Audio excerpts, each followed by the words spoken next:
Assalamualaikum warahmatullahi wabarakatuh. Baik, pada bab 2 ini kita akan membahas tentang sistem periodik unsur, di mana yang akan dibahas adalah tentang konfigurasi elektron berdasarkan Niels Bohr. Baik, untuk mempersingkat waktu, kita langsung saja. Baik, konfigurasi elektron model atom Niels Bohr. Nah, susunan atau penyebaran elektron pada kulit atom itu disebut konfigurasi elektron. Berdasarkan nomor atom suatu unsur, kita dapat menggambarkan konfigurasi elektron dengan menggunakan model atom Bohr. Jadi, konfigurasi elektron untuk pertemuan kali ini kita bahas yang menggunakan model atom Bohr. Nah, menurut Bohr, elektron beredar mengelilingi inti atom pada lintasan orbit yang berbentuk lingkaran. Nah, ini seperti ini ya. Ini lintasannya atau orbitnya seperti lingkaran dalam keadaan gerakan stasioner, artinya elektronnya dalam keadaan tetap gerakannya ya. Nah, yang disebut tingkat energi utama atau kulit.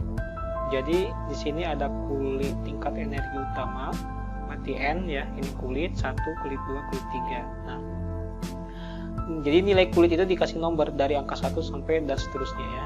Nah, itu.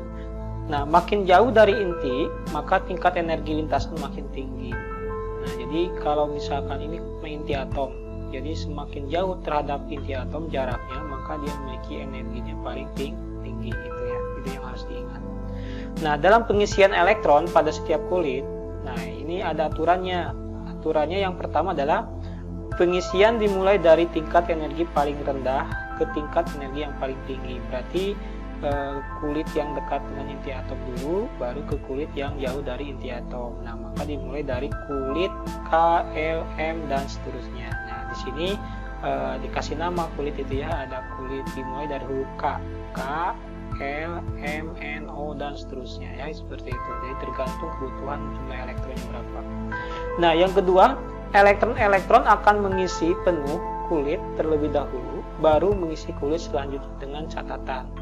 Nah, contoh, di sini ya. Misalkan kita di sini ada soal, misalkan konfigurasikan elektron natrium dengan nomor atom 11 dan nomor massa 23. Jadi, yang dimaksud dengan konfigurasi elektron itu berarti elektronnya yang kita konfigurasikan. Nah, elektron kalau kemarin kita belajar tentang nomor atom dan nomor massa gitu kan. Jadi elektron itu sama dengan nomor atom. Jadi nomor atomnya 11, maka elektronnya jumlahnya ada 11. Nah, berarti angka 11 inilah yang akan kita konfigurasikan berdasarkan Niels Bohr. Nah, di sini ya, coba perhatikan. Nah, yang pertama adalah kulit K dulu yang diisi, berarti ini. Nah, jadi maksimum K itu diisi oleh 2 elektron, maka 2, dan kulit L maksimumnya diisi oleh 8, berarti 2, 8. 2 tambah 8 berapa? 10. Berarti di sini kan 11, kurang berapa? Kurang 1, maka tambahkan lagi 1 kulit. Nah, 1 elektron. Nah, berarti di sini untuk natrium memiliki 3 kulit, yaitu K, L, M, di mana K itu 2 elektron, L-nya itu 8 elektron, K, L, M-nya adalah 1 elektron. Nah, berarti konfigurasinya adalah, kesimpulannya adalah untuk N adalah 281. Nah, ini ya, ini namanya konfigurasi elektron ya. Baik. Untuk lebih jauhnya, untuk melihat cara pengisian setiap kulitnya, maka kita lihat slide berikutnya. Nah, ini catatan untuk pengisian elektron di setiap kulit. Nah, jadi setiap kulit atom itu dapat terisi elektron maksimum 2N pangkat 2. Nah, ini rumusnya ya. 2N pangkat 2, di mana N ini adalah nama kulit atau jumlah kulit gitu kan. Nah, berarti misalkan di kulit K itu berarti N-nya 1. Karena kulit dekat inti atom berarti dia kasih nomor 1. Nah, berarti N-nya 1, maka dimasukkan ke dalam rumus. Maka 2 kali 1 pangkat 2. Berarti itu 1 kali 1 kan 1. 1 kali 2 berarti 2. Jadi jumlah maksimum di kulit K itu harus 2 elektron. Tidak boleh lebih. Ya, kalau kurang masih bisa. Tidak boleh lebih. Gitu kan, bisa di kulit K. Yang L itu berada di kulit kedua. Berarti kita masukkan ke rumus ini 2N pangkat 2. 2 pangkat 2 berarti 4. 4 kali 2 berarti 8. Berarti jumlah maksimum. Kalau maksimum berarti penuhnya gitu kan. Di kulit L itu adalah 8 elektron. Ya. Nah, jadi tidak boleh lebih dari 8 elektron. Maka tadi ada 2 dan 8 dan 1 gitu kan. Nah, berarti kulit K itu sudah penuh 2 gitu kan. Kulit L sudah penuh 8. M-nya adalah 1 kalau yang tadi natrium ya, seperti itu. Dan sekarang yang M sama, berarti nomor kulitnya adalah 3. Berarti 3 kali 3 berarti 9. 9 kali 2 berarti 18. Berarti jumlah maksimum elektron yang diisi di kulit M itu adalah 18 elektron ya. Dan seterusnya ini. Jadi kita harus mengikuti rumus ini 2n pangkat 2. Nah, jika jumlah elektron yang tersisa melebihi angka 2n pangkat 2, maka kulit terisi elektron sebesar 2n pangkat 2 terlebih dahulu. Jadi misalkan tadi 11, yang pertama kan kulit K berarti 2. Berarti sisanya berapa? Ada 9. 9 berarti melampaui jumlah maksimum L. Berarti kan kita tuliskan dulu yang penuh di kulit kedua, berarti tulis dulu 8, sisanya berarti 1 gitu kan, yang tadi 11 itu ya. Nah, berikutnya, jika jumlah elektron yang tersisa kurang dari 8, maka ditempatkan pada kulit berikutnya. Contoh tadi 1 kan tadi ya, Na itu ya, sisanya, maka langsung saja tuliskan di M. Nah, gitu ya. Jadi 1 itu berarti kan kurang dari 18. Nah, berarti kita bisa langsung saja menuliskan di kulit berikutnya. Nah, berikutnya lagi, ini yang harus diingat, jumlah maksimum elektron pada kulit terluar, berarti kulit terluar itu kulit yang paling jauh terhadap inti atom gitu, yang paling ujung. Nah, itu jumlah maksimum itu adalah 8. Tidak boleh lebih dari 8 ya. Jadi maksimum itu harus 8 ya. Tidak boleh lebih dari 8. Itu untuk menentukan jumlah maksimum elektron valensi atau elektron terluar ya, seperti itu. Oke, kita langsung saja ke contoh. Misalkan di sini ada kalium, nomor atomnya 19. Nah, konfigurasinya coba kita lihat. Nah, berarti kalau natriumnya 19, berarti kan di sini berarti butuh berapa? 19 elektron, berarti 2 tambah 8, 10. Berarti tulis dulu 2, 8. Nah, ini kan berarti sudah maksimum. Sisanya berapa lagi? Sisanya 9. Berarti kan di sini kalau sisanya 9, maka tuliskan dulu 8-nya ya. 8 dulu baru 1. Ya, berarti konfigurasi untuk kalium adalah 2, 8, 8, 1 yaitu. Sedangkan untuk yang kenapa enggak langsung 9? Karena lihat di sini jumlah maksimum elektron pada kulit terluar, berarti kulit yang paling ujung, yang paling keluar itu ya, itu tidak boleh lebih dari 8. Sedangkan di sini kan sisanya berapa? 9. Berarti kan lebih dari 8. Maka tulis dulu 8 baru angka 1. Itu aturannya ya. Berarti dapat kita simpulkan bahwa konfigurasi untuk kalium itu sendiri adalah 2881 konfigurasinya ya. Berikutnya, bagaimana untuk yang kripton? Kripton itu di sini nomor atomnya 36, kita lihat ya. Nah, kripton memiliki konfigurasi 36, maka konfigurasinya adalah 2 dulu nih, karena kulit K itu maksimum 2, baru 8. Nah, berarti sisanya berapa lagi? 26. 26 berarti lebih dari 8 kan? Nah, dan juga lebih dari 18, maka tuliskan dulu 18, baru sisanya adalah 8 kan? Pas 8 berarti langsung saja tulis 8. Nah, berarti konfigurasinya kita simpulkan adalah 2, 8, 18, 8 ya. Itu kalau kita konfigurasikan berdasarkan model atom Neelspor ya. Nah, ini yang harus diingat ya. Jadi untuk elektron valensi itu atau elektron terluar itu maksimum 8, tidak boleh lebih dari 8 ya, seperti itu. Berikutnya dan seterusnya ya, kalau misalkan masih kurang kulitnya, berarti dan selalu dimulai dari huruf K, L, M, N, O, P, Q, R dan seterusnya ya. Nah, berarti ini ikuti saja dari K itu 1, berarti 2, 3, 4, 5 dan seterusnya. Nah, baru masuk ke dalam rumus 2n pangkat 2, baru kita mengetahui jumlah maksimum tiap kulitnya ya, seperti itu. Baik, kita lanjutkan ya. Nah, bagaimana cara menentukan elektron valensi dari konfigurasi elektron model atom Niels Bohr? Nah, apa itu elektron valensi? Elektron valensi adalah jumlah elektron yang terdapat pada kulit terluar suatu atom unsur.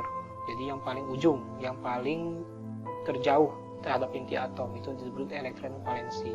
Nah, elektron kulit terluar atau elektron valensi itu tujuannya adalah untuk menentukan sifat kimia unsur dan beberapa penting dalam reaksi kimia. Jadi ini sangat penting sekali kalau kita harus bisa menentukan elektron valensi karena ada kaitannya dengan sifat kimia unsur ya, seperti itu. Nah, jumlah elektron valensi paling sedikit itu 1 dan paling banyak 8. Artinya 1 sampai dengan 8. Kalau lebih dari 8 berarti itu elektron valensinya salah ya. Jadi pokoknya tidak boleh lebih dari 8 elektron valensi itu. Nah, yang berikutnya, konfigurasi elektron berdasarkan model atom Bohr hanya dapat digunakan untuk unsur-unsur golongan utama, yaitu golongan A ya. Adapun untuk golongan B itu ada aturannya khusus ya. Jadi menggunakan mekanika kuantum nanti ya, kita bahas untuk mekanika kuantum. Jadi untuk sekarang itu kita akan bahas tentang konfigurasi elektron berdasarkan Niels Bohr. Berarti berlaku untuk yang golongan utama atau A ya, seperti itu. Baik, coba perhatikan di sini ada tabel. Nah, di sini ada lambang unsur helium gitu kan, hidrogen, litium, gitu, berlium dan seterusnya ya, sampai neon di sini. Nah, nomor atomnya sudah ada 1 2 3 4 5 6 7 8 9 10 dan seterusnya. Nah, kita coba konfigurasikan. Berarti hidrogen kan nomor atomnya 1, berarti 1. Berarti hanya satu kulit, yaitu kulit K konfigurasinya ya. Dan helium 2 berarti kan maksimum kulit K itu kan 2, berarti 2. Sedangkan di sini litium 3 nomor atomnya berarti 2 1. Karena kulit K sudah penuh, sisanya 1, tuliskan saja di kulit L gitu kan 1. Nah, dan seterusnya berarti 2 2 4 ya. Terus 2 3 berarti 5, 2 4 berarti 6, 2 tambah 5 berarti 7 dan seterusnya ya. Nah, yang dimaksud dengan elektron valensi di sini adalah elektron yang paling terluar, berarti yang paling ujung atau yang paling terjauh terhadap inti atom. Karena ini adalah satu kulit, maka ini disebut elektron valensi. Berapa elektron valensinya? Itu 1, maka tulis 1. Di sini valensinya 2, maka tulis 2. Nah, mana kulit terluar? Berarti kan ini kulit yang paling terjauh, berarti kulit L. Nah, ini ya. Berarti 1, 2, 3, 4, 5, 6, 7, 8. Berarti semua di bawah 8 ya. Dan juga tidak ada yang lebih dari 8 valensi. Jadi ini valensinya ya.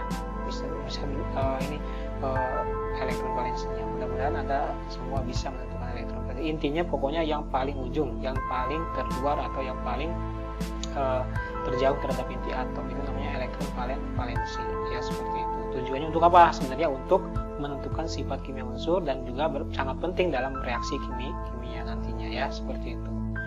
Baik, kita lanjutkan.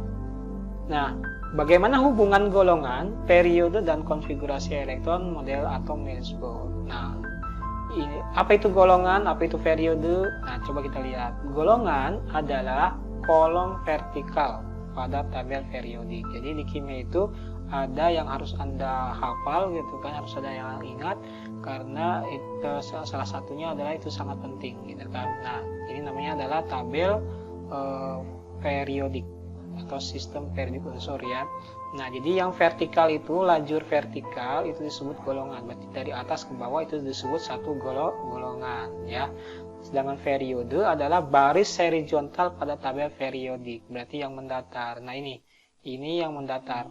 Ini disebut periode, satu periode ya, seperti itu. Nah, dalam hubungan konfigurasi elektron, model atom Niels Bohr terhadap periode dan golongan itu ada kaitannya. Nah, ini rumusnya nih. Jadi golongan itu sama dengan elektron valensi. Nah, kenapa tadi Bapak menekankan Anda harus bisa menentukan elektron valensi? Tujuannya adalah untuk bisa menentukan golongan atau letak suatu unsur. Karena unsur juga memiliki alamat, gitu kan, bukan manusia saja yang memiliki alamat. Ternyata unsur juga memiliki alamat. Nah, alamatnya di sini unsur itu selalu pakai golongan dan periode. Baik, kita langsung saja ke contoh ya. Misalkan di sini bagaimana kita bisa menentukan letak dari magnesium ya. Nah, coba kita cek. Nah, jadi misalkan di sini magnesium memiliki nomor atomnya 12. Nah, berarti yang langkah pertama adalah kita konfigurasikan dulu. Berarti 282. Nah, berarti elektron valensinya adalah 2. Kenapa 2? Karena di sini berada di kulit yang paling terluar, 2 ini ya. Nah, berarti elektron valensinya 2, maka di sini cara menentukan letak unsur itu, kalau elektron valensi itu pasti berkaitan dengan golongan. Berarti kalau valensinya 2, maka dia termasuk ke dalam golongan 2. Nah, golongannya A apa B? Nah, karena konfigurasi elektron spor itu berlaku untuk yang golongan utama, maka di sini magnesium berarti termasuk ke dalam golongan 2A atau golongan 2 utama ya, seperti itu. Nah, di sini untuk golongan selalu pakai angka Romawi. Ya, seperti itu yang harus diingat. Nah, sekarang bagaimana? Nah, berarti 2. Kita cek sekarang magnesium. Nah, magnesium ada nggak di golongan 2A? Nah, ini berarti 1A, ini 2A. Ya, golongan itu kan lajur vertikal atas ke bawah. Nah, ini berarti ada magnesium, berarti benar ya, berarti letaknya di golongan 2A. Nah, sekarang bagaimana dengan yang periodenya? Periode itu sama dengan jumlah kulit. Nah, kira-kira di sini ada berapa kulit? Itu kulit 1, 2, dan 3. Berarti KLM. Berarti ada 3 kulit. Nah, berarti kalau ada 3 kulit, berarti sama saja dengan periode 3. Berarti kalau kulitnya 3, maka periode juga 3. Tapi ingat nih, kalau periode tidak pakai angka Romawi, ya, angka biasa saja. Kita cek sekarang. Ini periode 1, ini periode 2, ini periode 3. Sama nggak? Tetap MG berarti ada di periode 3 magnesium ya. Berarti itulah cara untuk meramalkan letak dari suatu unsur dengan menggunakan konfigurasi elektron berdasarkan Niels Bohr. Pokoknya ini yang harus diingat ya, rumusnya. Nah, berikutnya lagi coba kita cek yang klorida. Klorida nomor atomnya 17, maka sama saja dengan elektronnya yang 17 elektron. Maka konfigurasinya adalah 2, 8, 7. 2 tambah 8, 10, tambah 7 berarti 17. Berarti elektron valensinya adalah 7, karena terletak pada kulit terluar. Ya, berarti tulis 7 nih valensinya. Nah, ingat nih, valensi itu sama dengan golongan, berarti golongannya adalah golongan 7, pakai angka Romawi. Nah, A atau B, karena ini adalah konfigurasi Niels Bohr, berarti termasuk golongan utama ya, berarti 7A. Nah, kita cek sekarang. 1, 2, 3, 4, 5, 6, 7. Nah, ini golongan 7A. Ada nggak klorida? Klorida Cl. Nah, ini Cl ya. Sekarang periodenya, ada berapa kulit nih? Ada 3 kulit, KLM. Berarti periode 3, berarti valensinya juga 3. Nah, berarti ini 1, 2, 3 ya. 1, 2, 3. Berarti Cl ada di periode ketiga. Itulah cara menentukan letak dari suatu unsur pada tabel periode dengan menggunakan konfigurasi elektron. Ya. Mudah-mudahan materi ini bisa dipahami dan juga bisa bermanfaat. Terima kasih.